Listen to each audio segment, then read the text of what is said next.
Hey everyone, welcome back to the Career Everywhere podcast. I'm your host, Meredith Metzger, and today I am joined by Jean Rhee and Jessica Best, both from the Lundquist College of Business at the University of Oregon.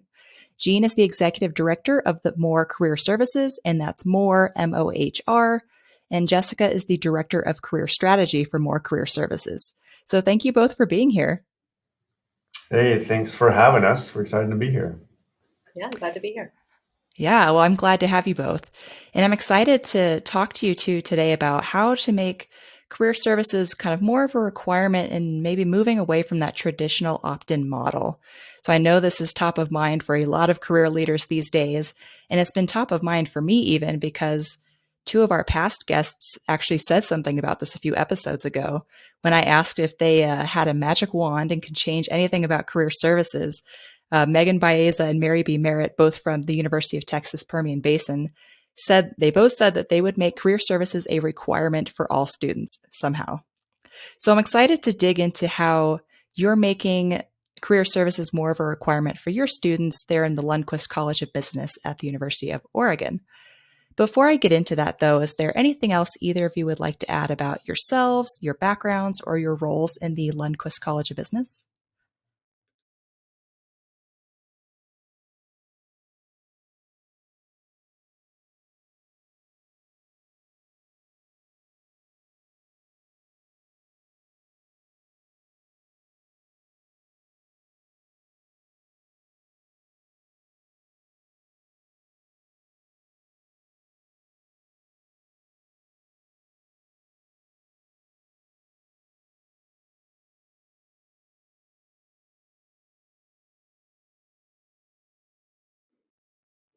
I think we need more of those kind of folks in the career services and higher ed world. Jessica, anything else you'd like to add? No, I think I'd love to talk about the program and get into All right. it. So let's go. All right, let's do it. So first, I'm going to kind of kick us off with a question I have been asking all of our guests on this podcast, and that is, what does career everywhere mean to you? Jessica, do you have any thoughts? You want me to go? You go first, and then I'll add Okay. on. So to me, career everywhere generates the idea that it's a primary focus career. That is not a nice to have. That it's an imperative. I think a couple other thoughts that come to mind also, that it's a shared responsibility. That it's not just one person, one department, but the entire community. I think that's another word that comes to mind. That it's that it's not just the career center, but that it's everywhere. And so those are some thoughts that generate for me. Yeah, absolutely. It's a shared responsibility, shared effort, and also shared sort of joy. Like the fun that we get getting to talk to students about what are you doing to explore, what are you engaged with, what kinds of activities have you been learning from, what kinds of classes are you taking, and how are you thinking about that in the larger context of your life and the impact that you want to make in the world once you graduate. Those are great conversations that we can have and anybody can have, right? So if it's somebody in the context of their job working for campus facilities, I mean, you might hear the lawnmower going outside my window here, right? There's a lot of those employment opportunities and different kinds of experiences that students have that they can use to really explore themselves, understand themselves better, and also find a way to make meaningful change in the world once they graduate. And so that career everywhere, it's like thinking of how can we connect all of the amazing things that are going on at the university with the larger impact that students are making. Perfect. I love that. I especially love that kind of community angle, making sure that everyone is involved. I think I've said it before on this podcast, but it's like career everywhere is a team sport. Everyone has to be involved. All right. So now I would love to dig into that program you were mentioning, Jessica, and talk about how you're both making career services, again, more of a requirement for students there in the College of Business. So I think we'll spend a little time discussing, what you're doing, and then we'll really zero in more on the how you're doing it and the why you're doing it. So first, can you just give me a quick overview of what you're doing to make career services more of a requirement? Yeah, so you asked me background earlier. I'll give you a little snippet here. I've worked here in the College of Business for 15 years. So I've seen a lot of iterations and a lot of different ways that we have tried to connect with students. And we were really finding that we weren't seeing the level of both impact in terms of career outcomes and also sort of engagement in terms of students coming in to meet with us or to work with us along the way that we would all love, right? And so we looked at a lot of different models of ways that we might be able to engage students more, and we had really great support from our dean and our academic heads and department heads to really sort of make career this thing that's a long-term, not urgent goal, right? It's important, but it's not urgent. To make that a little bit more urgent. So we also talked to a lot of students who said, we worry about career. We think it's important. We know we're supposed to be doing stuff, but we also know that we won't do it unless you make us do it. So make us do it. So this was sort of the landscape of where we started. And so we explored a few different models, which we can talk about in a minute if you want. But what we landed on for what was right for us, given the constraints and the context and the other kinds of things that we had built here, was that we would embed career readiness activities into key core business classes. So these are classes that all of our students who graduate with a business or accounting major, all of them will take them at some point. They're all required. And we spaced them so that we would have a touch point in our BA 101 class, which for people who are going to major in business usually take that in their first term on campus. That is, the fundamentals of business, right? And then the next time they would see us is in our analyzing spreadsheets class, which is BA 240, which is a sophomore level class. So again, they would have that in their first year, their second year, and then we would see them again in our marketing 311 class. And even though it's a marketing it's a marketing class, again, all of our business and accounting majors take it. It's a core class. So we're seeing them all there. So what we've done is we've built in sort of bite-sized chunks along the way so that we can have students can engage in that iterative process where they think about their strengths, their interests early on, and then they think about it again later, and they think about it again later after they've had a chance to take classes and get some experience and explore different things.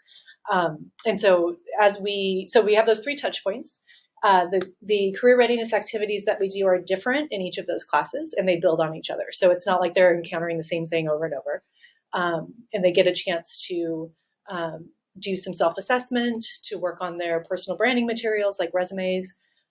They get to understand the career search process and how important networking is. They go to an event. They can do practice interviews, right? So there are a lot of things that we scaffold for them along the way, so that when they are looking for that internship and job, they have something to rely on, both in terms of confidence, but also in terms of hopefully have some experience up to that point to leverage for that next thing that they want to do. Okay. I love how I think you called it like it's reiterative. I know for me, for my learning style, I would need that. Otherwise, I'll just forget it after the first time. Well, and the whole point of education, we want them to be changed by their experience here, right? So they're not going to be the same. They're not going to have the same idea of themselves or the world when they start, right? We don't want them to. We want them to revisit it. And really the required part is that in each of these classes, the activities that they have to do count as a percentage of their grade for that class.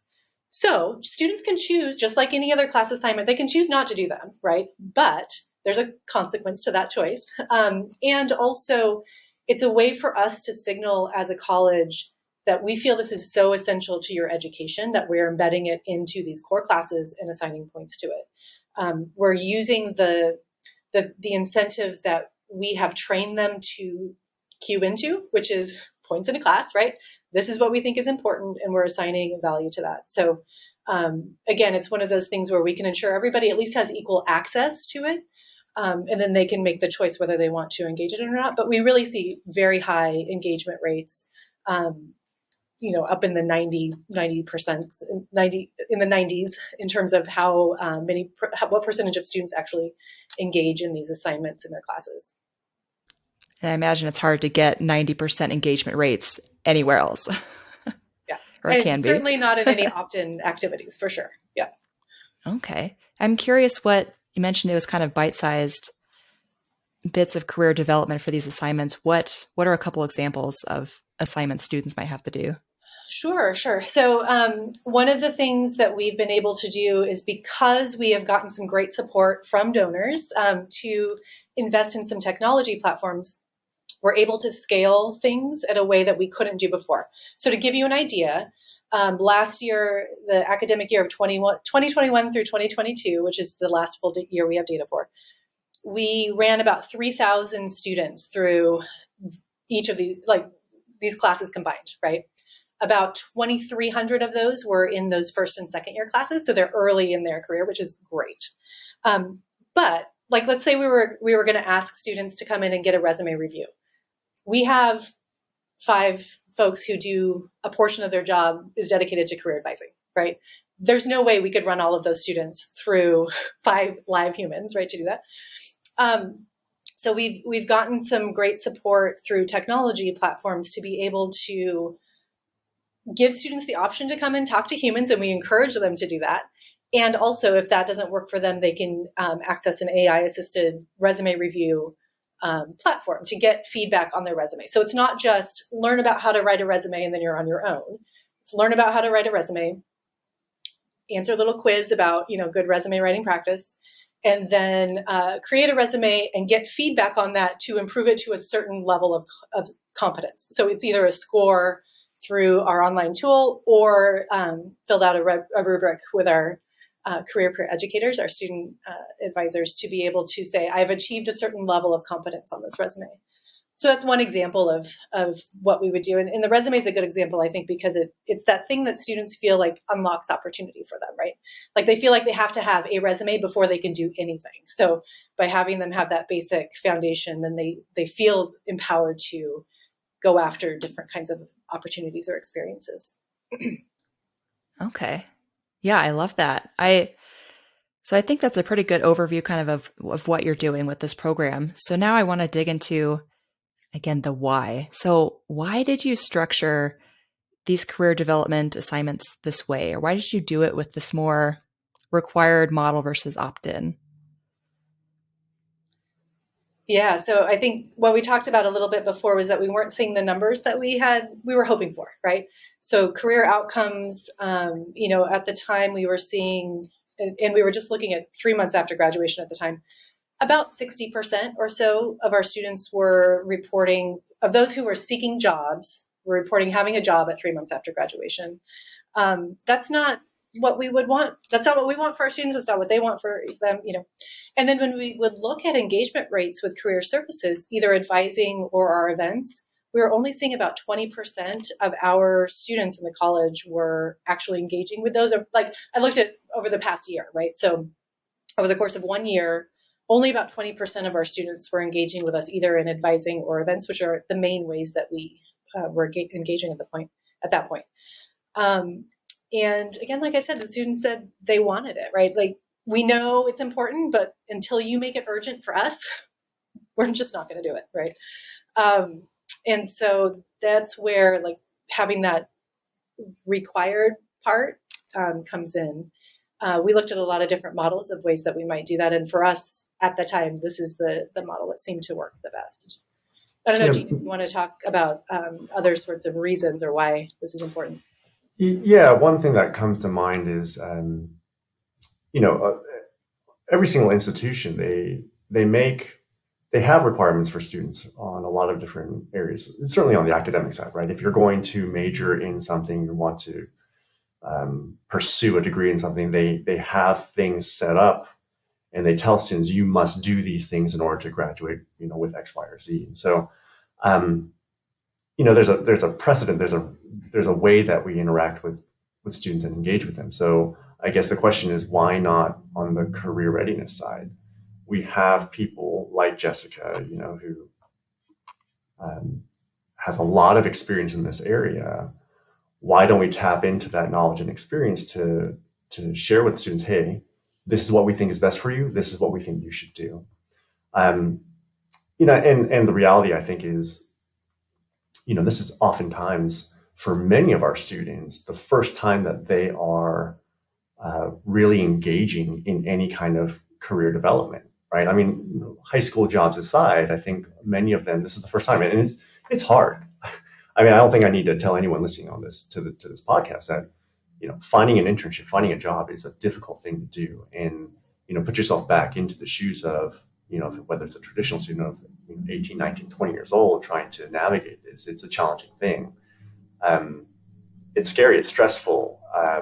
And I think it's just as humans, when things are difficult, I think for the most part, majority of people, they shy away from it. They delay, they procrastinate, they don't want to do it. And so I think taking all that into consideration, and I think Jessica said before, when we were doing our focus groups, the students were like, well, if it's so important, just make us do it. Like, okay, well, let's try that. Let's see if there's an opportunity to do that. And really, really excited about what we have been able to develop. And I think some of the outcomes, and we can go into that a little bit more, but just being able to see thousands of students in a year. It's not a one-on-one appointment, but I think getting students, putting them through some paces of this is what you need to do to prepare yourself. We've been very happy with it. So. Yeah, and I think, Jean, what you're saying also reminded me of a couple points. One is that by embedding it into the curriculum, we're telling them they have to take these classes, right? We're also making it very clear that this is for everybody, right? Career services is for everybody. It's not just for people whose parents know to tell them to go in and see career services. It's not just for people who might have that social capital coming in or know somebody who can give them an internship, right? Like, this is important for everybody, and it's our responsibility as an institution to make sure everybody has access to that. So that's one of the key things about making it a requirement, right? Requirement sounds very sort of like, we impose this on you, and really I like to think of it more as that we are making sure everybody has access to these things, right? Not that they have to do it, but they get to do it, right?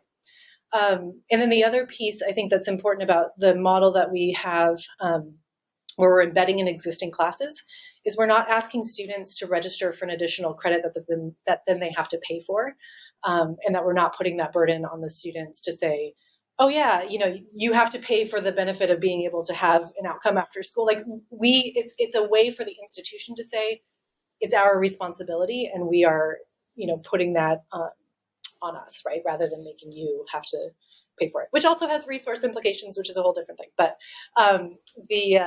but I think the embedding it in core classes is good for the student because it is iterative and they get to see it several times, and also they don't have to pay for additional access to it. And I know, Meredith, at UConnect, I know that you all are, pushing in this direction of equitable outcomes and how to share best practices and how to, thematically get that out there to career services and institutions around the country, around the world.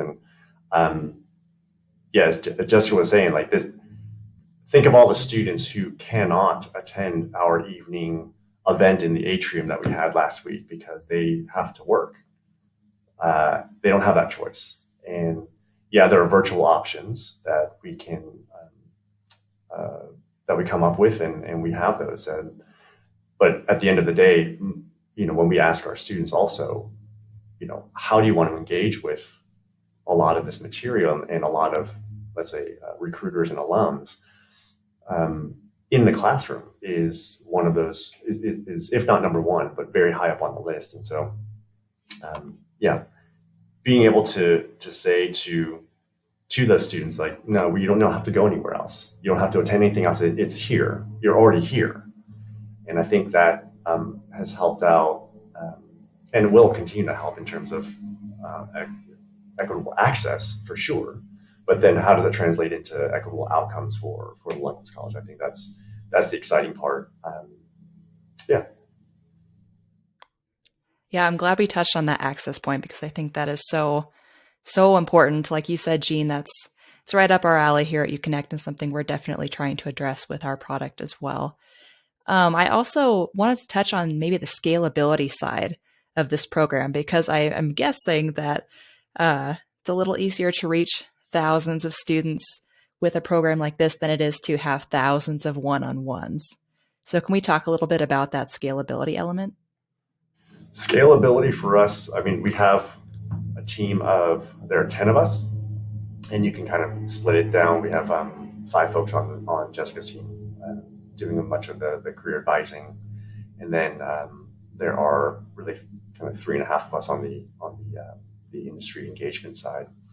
And, as, she mentioned before, there's no way, I mean, we graduate roughly 650, 700 students a year. I'd love to be able to go to the dean and say, hey, all of those students within the college are coming to see us and beating down the door. But I think the reality is that it would be a challenge to be able to serve all those students in a one-on-one capacity. And so I think part of our discussion early on was how do we figure that point out? And I think this was it's kind of getting into some of the how in terms of designing the program. But we had a couple different options of how to deliver this. And I think it was probably key to being able to influence and getting, some key people on board is showing that, here are some different options and what are the pros and cons with doing that. But, having these assignments built into these courses, students can do them. They have access to them. It doesn't interfere with class time. And I think, I'll let Jessica kind of get into the details of it, but, how can we impact all of those students without impacting class time, which that would have been an absolute deal breaker for our faculty, at least, right? Like, you can't take their class time. So, this was designed in a way that helped us reach all of those students, explain to them, like, you have to do these things, but also help them to understand the different components so they start to think about them on their own time. So I know, Jessica talks a lot about messaging to students. So yeah, you have to do these things, but like by us even asking the question, it starts to plant the seed into their minds of, oh, networking, informational interviews. Like, these are things that I should be doing. So I think, that being able to use technology, I think, helps out greatly. And, for us having the ability to, we have several technology platforms, but again, thanks to donors who have been able to help pay for those things. How many times do we have platforms and what's the uptake on those? How much are students using those platforms? And by designing this requirement and embedding the technology platforms into the program, now we're also using those platforms instead of them just sitting on the shelf collecting dust. And I think that's a major issue. I would imagine, I think for a lot of us, is you're spending a lot of money on some of these platforms, and are they being utilized? And I think that has helped out with scale as well. Jessica, anything that you want to add there? I think the only thing I might add is, I don't know if we've actually said the name of the program to this point. It's Lundquist Career Fundamentals, and we called it that because it is the fundamental sort of, sorry, I don't know if the lawnmower is coming through in the sound, but you can see it on there. What we're talking about here are the basic fundamentals, the building blocks that you need. It's necessary but not sufficient. So we're trying to reach at scale to get students up to a certain awareness of the process and awareness of what it might look like for them, and also to start the flywheel, right? We want to inspire them to get involved and get interested earlier and often, because then that makes it a lot more fun. It's less stressful. You're not carrying the whole burden of your entire 4 years in college, and then in the last 3 months you have to decide how to convert that into some sort of meaningful but also remunerative work, right? So doing it early and often. So I think the scale thing is really important, but we also know that it's not enough, and that we're hoping by putting it in earlier that then students are then taking the next steps on their own. And also to give you a little context, we launched this with one class as a pilot in the fall of 2020. So it's still a pretty new program. So we haven't seen the full impacts. We talk a lot about what we hope to see the impacts being, but we don't necessarily have the data yet because it hasn't had the time for students to work through the entire life cycle of it. But one of the key things that we are doing is making sure that assessment and data collection is a key piece of it built in from the beginning so that we can then have things where we can see the change in student confidence. We can see the change in career outcomes. We can see, what they think of it and is it something that they would recommend to a friend? And are these things that they would have done otherwise if it hadn't been part of the class? So building in that data and assessment, I think, is a key piece about the program, and also because it's at such large scale, then we have good data that we can look at to iterate on our end, right, to adjust, and to help students understand why this isn't, how this will benefit them, right? I think just, Meredith, if I can just add to that around the data collection, everyone collects career outcomes, and that is at graduation, 3 months, 6 months, kind of does things a little bit differently. And that's, you keep track of that stuff, but you can't really do anything for those students at that point. Like it's already done. Like they've graduated, they've left. And so I think, how can career services, like what are the different centers around the country doing to collect data and information that can actually help students in the moment? And I think that's something that Jessica and the team has been able to, like a nut they've been able to crack, is through fundamentals, we're asking them to give us that information. They're taking surveys basically once a year for the first 3 years, and we can track that information for every single student as a first-year student, as a sophomore, as a junior, and we can start to see what sort of trends and what kind of stories our students are what are they doing in this space? Are informational interviews increasing? Are they applying to more or less internships? And so by having that information in the moment, we can then more quickly pivot to, look, internship application numbers are down, for example. What do we need to do about that? And so that's been a big thing is getting that data now, as opposed to lagging indicators of outcomes like that. It kind of doesn't really help you. I mean, it tells you something, but I think we're all wanting to be able to make more of an impact in the immediate term, and certainly while the students are still on campus with us. So that's been an awesome thing that Jessica's been able to do with the team. Yeah, I love that. I hadn't even considered that part, but that's super smart to be pulling that real-time data. It's like another just check in the win column about this program in general. I know it's still pretty new, but are there any early results or even anecdotal evidence that you're seeing as to how this is being received by students? Oh yeah, we have lots of data. And so we ask them about things like, how much do you agree with this statement, right? I have a better understanding of my own career journey.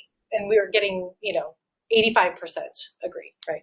I know the next 2 steps I can take in my career journey, right? Like I have tangible things that I can do next. Again, like 85%. I would recommend this to a friend. So this is the question that we ask across all of our programs in terms of like general satisfaction. Would I inflict this on somebody I care about, right? Like, is this something that I would put my reputation on to recommend to a friend? And keep in mind, this is, again, a compulsory activity. It's not something that they chose to do. It's part of their class. And we're getting numbers of like 77% would recommend it to a friend. So again, when you think about, when I talk to our colleagues who teach, large scale classes and different things, are like, this is off the charts numbers in terms of satisfaction or things that they would get, for their even some of the best teachers in the college are saying these are really great numbers, right? So we see these kinds of things, this feedback from students about the program in general. We also ask the question, what's the likelihood that you would have done these things if they hadn't been part of your class? And this is the one where, like, this is really where the rubber meets the road, right? Like, what kind of impact are we making? Are we actually getting students to take action and do things earlier than they would have otherwise? And that number is around 70%. It's a little bit, depending on which class you're looking at, that's going to be a little bit more, a little bit less, which is amazing, right? Like you're going to see there's going to be 15% of students who will do these things regardless, even if there were no career services office in the college, right? Like they would do them. There's going to be 15% of students who just won't do them because they have so many other things that they're grappling with and so many other pressures that they need to pay attention to. They have other crises going on. There are going to be students who are just not going to engage. But it's that middle, I don't know, what is it, 70, 60, 70% that we're really seeing, I think, that this kind of intervention, it can really move the needle for those folks because, it's putting it, it's like they know I know I should be doing it, but until it's in my class and it's made urgent in the system that I use to identify what's important and urgent, I'm not going to do it. So once it's there, I'll do it, right? And then we, again, hope to see that spinning up into, oh, and that means maybe I'll join a club, and then maybe I'll take on a leadership role, and then I'll engage in this part-time job, right? So that's where where we're hoping to see that over time, the engagement with career fundamentals will then lead to other kinds of things like higher numbers of students doing informational interviews, higher numbers of students doing informational interviews earlier, right, in their academic career and those kinds of things. And all, one thing that's sort of tangentially related, Meredith, is we're wanting to do a better job of how do we disaggregate data based on ethnic groups, backgrounds, and we're nowhere near where we want to be. And I think it was just, instead of getting paralyzed with, and I'm talking about myself, like, it's hard to understand, like, even where to start, but I think let's just get started and using demographic data, and how do we start to measure who are the students that are coming to see us relative to that. So if 20% of the population is from X group and we're seeing 15%, then hey, we need to improve on that. And so I think next step is, with this program specifically, if we're gathering a lot of information, gathering a lot of data in this, how can that help to inform us at a more granular level about our student populations and the different segments of student populations and how we can be helping them even further. And that's a whole nother area that we were wanting to push into. And if maybe that's a podcast for you, if you can find someone that's doing excellent work in that area, I'd love to hear that. Okay. Yeah, I love that. I love hearing that the early results have been so encouraging so far. I imagine that's validating to you and your team as you continue this work. So now I kind of want to talk a little bit about the how you built all of this. So let's just start there. How did you go about building this program? I imagine it was a pretty big project. Yeah, I think first, just to be clear that, there was a lot of work and a lot of people that kind of brought us to the point where we were able to launch fundamentals. And, from the different programs and the way that we worked with students, even one-on-one workshops, the sort of the reputation of career services over the years. And I think it helped, sort of clear the runway or smooth that path for us to be able to launch something when we did. So I just wanted to make sure that that's known, right? Like, there's a lot of work that went into things before this program was launched. And there's a lot of people involved. It's higher education. Like, yes, of course, lots of people are involved in that. And but I think there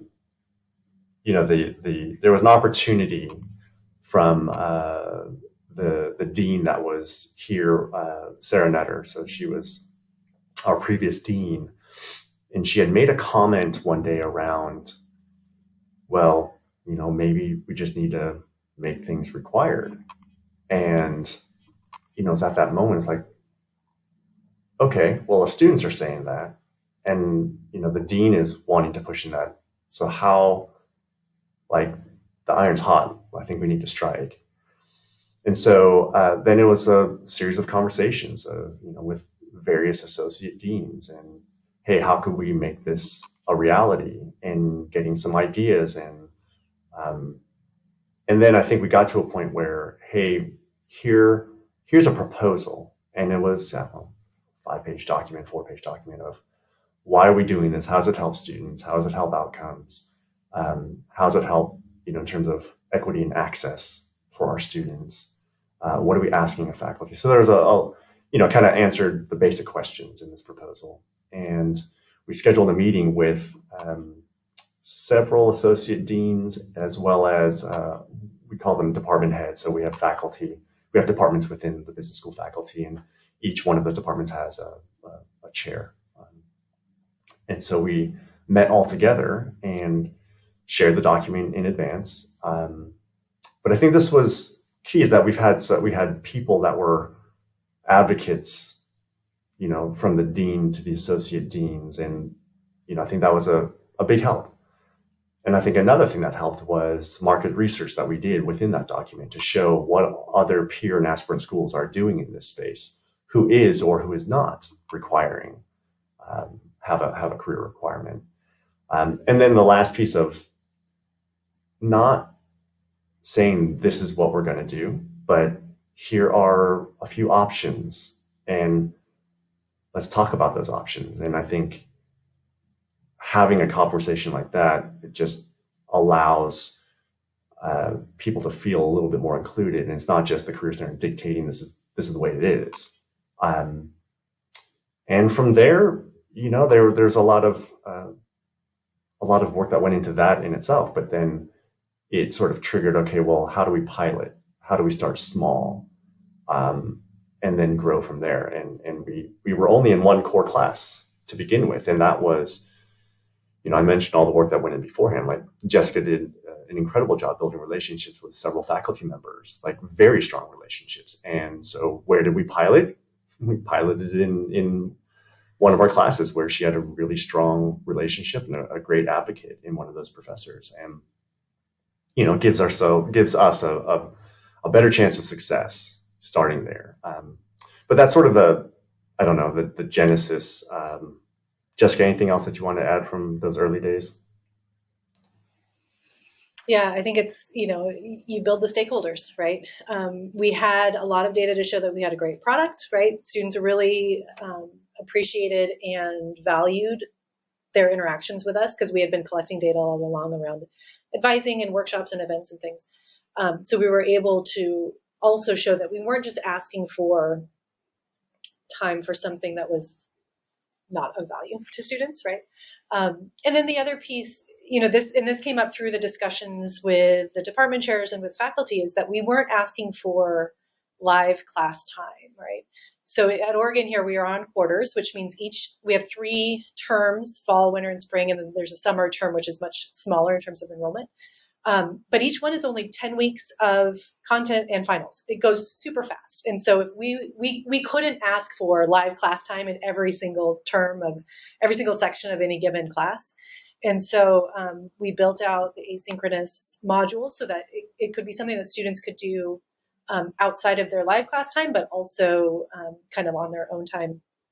And that also allows us, in terms of scale, to make sure that every single section of any given course has the same modules in it. And so again, it's that stakeholder development, really understanding what are the things that are going to be like no-goes, non-starters. And part of a lot of that happened through informal conversations that we had before the proposal, right?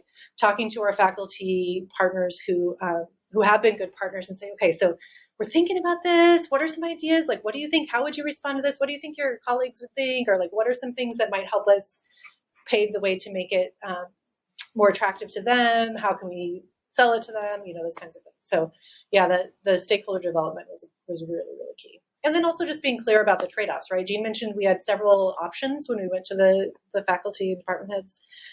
Any of them could have worked, right? And from our perspective, each one of them had different pros and cons, though, different resource requirements to make them happen, and different kinds of things. And so just being very clear about, like, there are different choices and there are trade-offs to each one, and which trade-offs are we prepared to make at this time? Yeah, I imagine giving them those choices helped them be more invested in the choice that ended up being made. So you mentioned a lot of, this building partnerships with faculty ahead of time, but I think this is probably a question I imagine our listeners are going to be asking too, is how do you get that buy-in from faculty? How do you convince them to make this part of their classes, even if it is asynchronous? I'm curious what that process looked like for you. I will just go back to relationships. I mean, I think that's sort of the foundation of getting buy-in. Like, if you don't have the relationships with people, then I think it's going to be a little bit more challenging. And then just noting where are those strong relationships, and I think having those earlier conversations, and is there a way to leverage that person in having other conversations with other faculty members? It's like students, right? Like, students, I can say something to a student 15 times and they can hear it once from a fellow student or an alum, and it impacts them. It hits different. And so how, can you use a faculty member with whom you have a strong relationship, and can that person reach out to other faculty members perhaps, or join the conversation, be an advocate in that conversation? I think it's just also mapping out who, every institution is a little bit different, and understanding who are the influencers, who has that, quote unquote power in the institution. And I think mapping that out and understanding who that is. For us, I think department heads, the dean's office, obviously, but then we also knew that we heard from the department heads that course coordinators, which are individual people that are coordinating, those courses and all the faculty members, that they were going to play a role in this. And then another group that we haven't talked about, we have an undergraduate program committee, and that was another layer. But I think it's mapping out, like, where do we start? Who do we talk to first, and how do we start to build and sort of snowball this, and have it grow and gain momentum. But fundamentally, I think it comes back to the relationships that you hold with faculty members. And fortunately for us, we had some good ones coming into the conversation, some very strong ones, and also the relationship with the dean's office. I think with the various deans, associate deans from faculty side, from administrative side, them wanting career-ready students, I think was a huge part of getting this, pushing that snowball down the hill to have it gain momentum. Yeah, and I understand, every institution is different, and I think we're explaining what it is that happened for us, and how that works. And I think everyone's going to have to, figure out, what does that look like for you in at your college, at your university, your school? So Cool. Jessica, anything else you want to add to that? I mean, the only other thing on a more sort of granular level is that we're not asking them for anything. I mean, we're asking them to maybe rearrange the course points a little bit, but we're doing all the work. We're not asking for class time. We're not asking them to grade any assignments. We're taking that on ourselves. We're managing what the content is in these things. So we're not asking them to become experts in career readiness. So we made it as easy as possible at the class level, that we're not, and made it clear that we are not putting more work on them, right? And in fact, what we've heard from faculty is that this actually makes it easier for me, because now I don't have to be responsible for knowing, like, if a student comes to me to ask about career stuff, like, I don't have to be an expert. I don't have to feel like I have to be an expert in that. One of our faculty members also says that, clubs and different organizations come to him all the time to ask for time in the class to do announcements. And he knows it's very valuable. But now that we have career fundamentals, there's an avenue in that particular class. We do weekly announcements for them. And so that's where all of those things go into the Canvas announcements. So it makes it easier for him that he doesn't have to then manage all those things, or he doesn't have to build these things into his class. And again, this is somebody who's a big advocate and who is really has a personal story about how college really changed his career trajectory and prospects and, socioeconomic status. And so he if we weren't doing it, he would be doing it. But now he gets to have us as the experts in this field do it, so then he can focus his class on the core content for the class. So anyway, in terms of the buy-in, it's really about saying this isn't going to be more work for you, and also it may reduce some of the work outside of the scope, outside of your natural scope, that you might have had to work with before. Okay. I'm glad you mentioned the grading because I'm curious how that works. So, who does the grading if it's not the professors? Yes, we do. So, I mean, there's a short answer, which is the machine does it. The longer answer is the machine does it, and then we do some follow-up. So in some of these classes, we may have, 1,500, 1,800 students going through the assignments at a time in a given term, okay?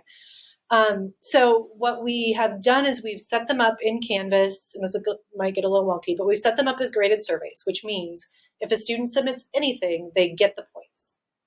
What we then do is, depending on the assignment, we'll go back and either spot check and see what people are writing, or for some of the assignments, we can go and verify through a different way that they've done what we have asked them to do. In the earlier classes, the stakes are a little lower, and those are the massive enrollment classes. So those we aren't as careful about in terms of like looking at every single one. In the upper division course, we are much more meticulous about making sure that students are doing what we ask them to do. And we're not asking them to do a lot, right? So in BA 101, it might be watch this video about the career decision making cycle and then answer this quiz for understanding, right? So a little reflection, maybe type up a little reflection piece, right?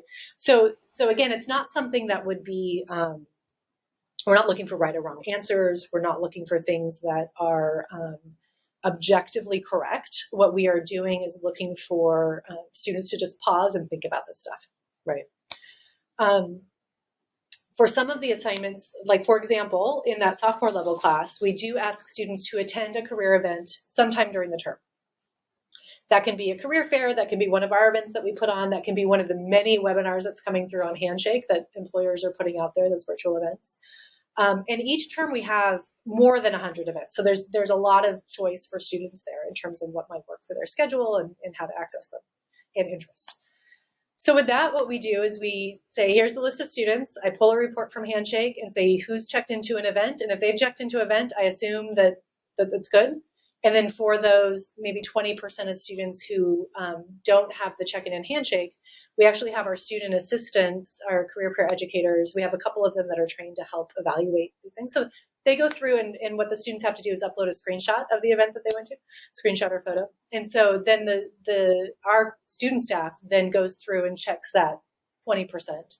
And if there are ones that look suspicious, then they flag those and I will write a message to them and ask them to please resubmit or whatever it is, right? So we try to, as much as possible, build in the assignments in a way that we can verify at sort of a mass level that they've done what we've asked them to do. And so then the individual things that we're doing are more targeted. We're not looking at every single screenshot. In the upper division courses, we have, again, a career peer educator who is trained to read those reflections. She has, sort of stock comments and feedback, but we do try to give a lot more feedback at that level to show a closer connection with them. It's a smaller scale. In that one, we're running about 650 students per year through that course, so it's a little bit more manageable. But still, with that, she drafts them, and I just sort of review them to make sure everything looks good, and then she posts them. So it's a little mix of machines, humans, looking at every single thing, looking at only a select, identifying which things might be problematic and looking at those. And again, for each of these, it's not a huge portion of their course. So we try, even just I have to say, even just putting 1 point toward anything in a class, we see a change in student behavior, right? And so what we're talking about here is like 3 or 4% of a course grade being assigned to these career readiness activities. So it's not going to necessarily change their grade in the class, but it could take them from like a B to a B plus, or somewhere in that range. And so the specificity of the grading and the individualization of the grading, I think is more important at that 300 level class, and in the other classes it's not as high stakes. So I want to be mindful of our time here, because I know we're already a little over. So I'll start kind of wrapping us up. But first, I want to ask if either of you have, or what advice do you both have for other career leaders who maybe want to launch a program like you're doing, or embed career more in classrooms and make it more of that requirement?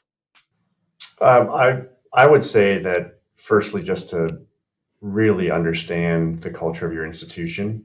And we talked about sort of the working with faculty, working with the dean's office for us, and understanding the dynamics, the relationships, the politics that exist in a place, and I think just mapping that out a little bit and understanding, have a better understanding of that, I think is important to know where you can lean in, where can you start, who might be the ones where you're going to have to work perhaps a little bit harder to get on board. Just, I think, identifying that.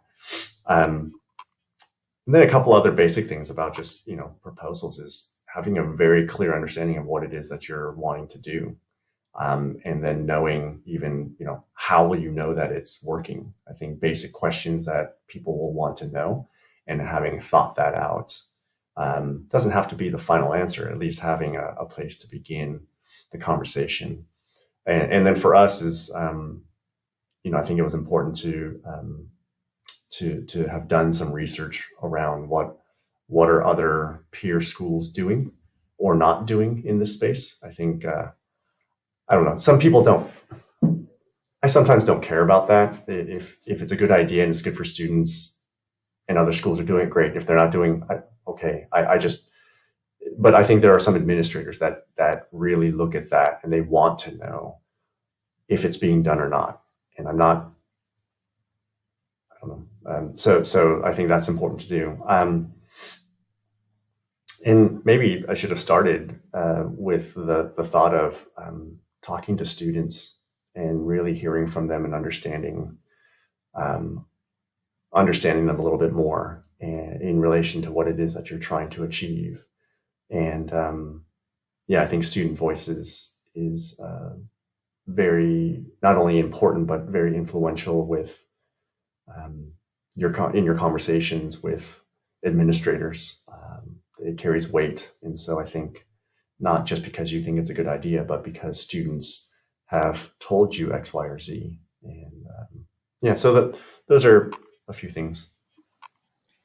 Yeah, I'm so glad you said students, because yes, that's really where it starts with, right? And not just surveying students, but actually talking to them and listening to them and really hearing, okay, what are the barriers that you're facing, or what are the things, how do you decide how you spend your time? How do you decide, what are the different things that you're looking at, and what are the things that are a priority for you? What are the things that keep you up at night? And so really not assuming that you even know the questions to ask. And so like that interview process really can unearth a lot of things that you might not be aware of at all, right? So that's one thing. I think the other thing that I would think about is sort of the crawl, walk, run. Don't feel like you have to start with everything, right? And starting with something where you can, it's a prototype, right? Test something out, get feedback from that, iterate, adjust, and use that as an opportunity to see what might work at a little bit smaller scale, so then you can be confident when you're taking it to 1,500, 1,800 students in a term that this is something that has been vetted and that there's some real value there, right? So yeah, I would say I had a colleague who would say, don't try to boil the ocean, right? We're not trying to do everything at once. We're not doing we're not looking at problem that's impossible. We're taking one chunk at a time and moving it forward. I think that's one thing, the timing, we started in the fall of 2020. And if you remember, there was a lot going on in the world. I think Yes, one there of the was. one of the big benefits at that time, though, was that people were letting go of this idea that something had to be perfect when you launched, especially things having to do with video or asynchronous or online or those kinds of things. Everybody was just like, we got to throw something up there, right? They had let go of this idea that there had to be a certain status or it had to have a certain production quality. And that gave us a lot of freedom, frankly, to play and to experiment with things and to try stuff out. And for the first year, like, all of the videos were recorded in my dining room, right? Because that's where I was. And, so having that freedom to be able to just try stuff. It's what we tell our students all the time, just try stuff. And that's where we had good faculty partners who were willing to experiment with us and willing to go down that road, to then build on that and to make it a more sort of systematic thing. But that initial sort of prototype play stage, I think, is really important too. Right, because you all started with one class, right? Yep. Yeah. Yeah, and Jessica, I love that point you brought up about like not letting perfection get in the way of progress. And even, with everything that we've talked about today, like this is our version of that. And it's working for us. Like, it's not perfect. And I think we realize that, but we want to make an impact on students, and we're going to, look at the data to tweak things and make things better. For everyone listening, we might have said some things that are deal breakers for you, and that's fine. I think everyone just needs to figure out, like, what are the things what are the things that you want to improve and make progress on, and design around that. There's some things, like, some of you might be listening and going, this is awesome. I want to do exactly what they talked about. Great. Get in touch with us. For others, the answer was no because of X, Y, or Z. That's great. Well, not great, but like, I think everyone just needs to figure out what it is that's going to work for you and what you want to design for your students at your institution. I think the reality is just careers and students, like, it's just going to, the connections and the topic is going to become more and more relevant and more important for us. And I know that there's a tension there between career services and outcomes, and we can't, it's not placement and we don't have control over X, Y, or Z. Like, yeah, I fully understand that. But the reality is, this conversation is not going anywhere. And I think we need to be on the forefront. We need to be thinking about things. We need to be having these kinds of conversations. And thank you to UConnect for, even the idea and the theme of career everywhere. It's important that we're leading that conversation as opposed to being reactive. And so, the question for everyone else listening is, what is it that you're doing for your students? Because those questions are going to get asked if they haven't been. And I think we don't want to be in a reactive place, and instead leading on the front foot and saying, this is what, we're not waiting for and being dictated to, but instead, this is what we want to do for our students because that's what's important, and we want our students to be successful. And so that's the encouragement of not waiting for perfect conditions, because I don't know, last time I checked, it's not going to happen. So, yeah. I love that. Well said. And I imagine it's also nice for you too to know that if someone asks you that question, what are you doing for students? You can say, here's this program, here's this data. I can show you exactly what we're doing for students. Yeah. Yeah. Really. I mean, it's sort of, Jessica's been here for 15 plus years and me for 5. But having this formalized in that I talked about the undergraduate program committee, and it is a formal piece of that. And if either one of us is gone tomorrow and not working here, this is sort of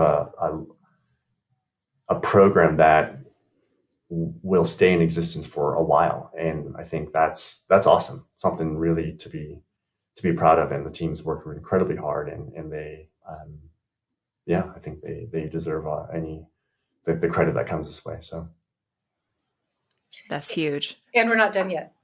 yeah, Right? Practice makes progress, right?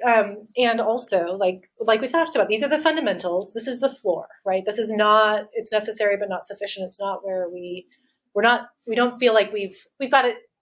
We're done now. We've checked off the box. Students will be great, right? Like this is a way to start and to grow other things as well, and look for opportunities for greater and deeper engagement with students, because really that's what they're here for. And so career services I really see as our we are where higher ed makes good on the promise of social mobility, right? Socioeconomic mobility. And the population that we work with, we're a public school.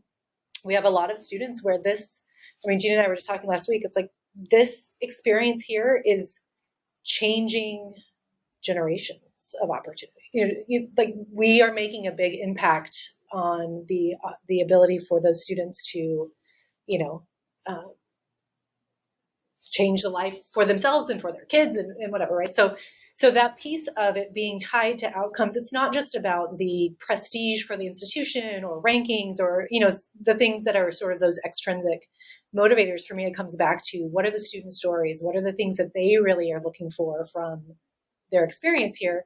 And all of those things align, right? Like we want, from an institutional perspective, we want to have better career outcomes for a variety of reasons. And then also the individual students and families want those better outcomes as well. Well, it sounds like you're well on your way to making a lot of positive impact on that front. So before I kind of, again, finish wrapping us up, is there anything else you'd like to add? I feel like we've touched on a lot of really great stuff in this conversation. just reach out to us, I suppose, if you have questions. Yeah, absolutely. Happy to dive deeper into some of these areas. And so let us know. If people would like to reach out to you, what's a good way for them to do that? You can probably maybe just find me on LinkedIn, and we can start there, and then move to email after that. Yeah, LinkedIn or email, either one. Full disclosure, I don't use LinkedIn as a communication tool very often, and so sometimes those messages can sit in the inbox for a while. But email for sure, LinkedIn eventually, yes.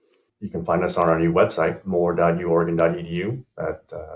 We worked with UConnect to create an awesome new website, and just scroll down to the bottom, meet the team, and you can find us there. Really happy with what our new website is doing for students. So great. Well, I'm glad to hear that. And I'll make sure to include a link in the show notes so everyone can go check out their new website and see those emails. So to close us out here, I want to do this answer a question, leave a question thing I've been doing in all of our past episodes. So I'll ask you a question that our last guest left for you, and then you'll leave a question for the next guest. So our last guest was Laura Kestner-Ricketts of Augustana College, and she had a pretty specific question. She wants to know how you're addressing the use of ChatGPT with students around job search materials. I'll take this one. And I'm really glad that you sent the questions ahead of time, because this would have been a hard one to answer in real time. ChatGPT is the latest iteration of this whole machines taking over our jobs and our lives, right? So it's not it. While it is a fairly new thing, it's also part of a pattern or a trend that we've seen for a while, and things that we've talked with students about in terms of artificial intelligence, human intelligence. Where are what are the things that the two different kinds of things are good at, and how can you as a human understand and promote the value that you add as a human that machines can't do, right? So it's part of that larger conversation. Short answer is we don't have anything like systematic, or like we're not putting on our website anything about how to use ChatGPT. I will say, though, I did an informal poll of our student employees, which is, by the way, if you don't have student employees, get them, because it's a great way to keep a beat on what students are doing. And I said, do you have friends who are using ChatGPT for their job search? They're like, oh yeah, I have lots of friends who have been writing cover letters with ChatGPT.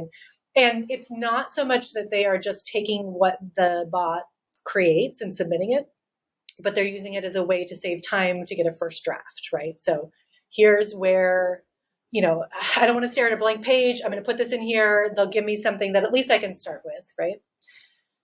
So there's that. So, as we're thinking about this, a lot of what we talk about around career readiness, but also the sort of personal branding, or how do you put yourself out there, we talk a lot about storytelling.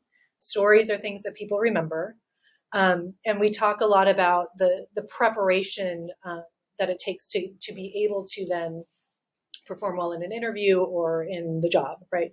So with storytelling, that's something that the ChatGPT is not so good at, right? Because they don't have all of the context, and it's really kind of impossible to give them all of the context to be able to pull that out. And with cover letters in particular, we really emphasize diving deep into a couple of stories and not just like taking your resume bullet points and putting them into a paragraph format, which is what ChatGPT does, right? Like it can pull that over and do that pretty quickly. So the storytelling piece is something that you as a human can really add color to. But again, with a draft, at least it can help to sort of highlight what might be some key skills or strengths that you want to highlight through stories. And the other thing we talk with students about a lot of times is, like nobody's ever required to read your cover letter. So it could be possible that it's all just an exercise for you anyway. But what it can be a really good exercise in is helping you articulate and craft your value proposition. How do you want to tell that story when it comes to an interview? How can you use the cover letter as a tool to help prepare your pitch for yourself? And so again, even if you have a bot do that, that's not part of your learning process or part of your preparation process. So those are a couple of things that we have, that we talk about with students when it comes up. But yes, it definitely is part of this larger trend of, okay, the machines are coming for our jobs. What are we going to do?